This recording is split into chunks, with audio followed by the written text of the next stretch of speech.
12,000-ৰ অধিকটো শিক্ষা বিভাগতে হ'ব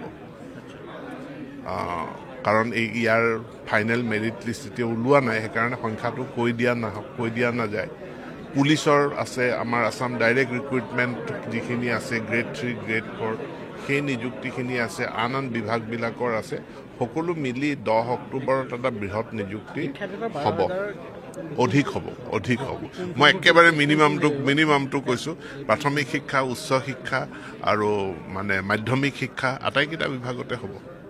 মানি লৈছোঁ দৰমহাটো বঢ়াব লাগে সেইটো আমি মানি লৈছোঁ আৰু কেনেকৈ বঢ়াব পাৰি সেইখিনি আমি চাই আছোঁ দৰমহাটো বঢ়োৱাৰ ক্ষেত্ৰত কিন্তু শিক্ষকলৈ উন্নীত কৰা বিষয়টো এইটো আইনী বিষয় ইয়াত সুপ্ৰিম কোৰ্টৰো আদেশ আছে নেশ্যনেল কাউন্সিল অফ টিচাৰ এডুকেশ্যনৰ ৰুলছ আছে শিক্ষাৰ অধিকাৰ আইনৰ গাইডলাইন আছে গতিকে professional qualification TET DLED BEd নোহোৱাকৈ আমি শিক্ষকলৈ আমি উন্নীত কৰিব নোৱাৰোঁ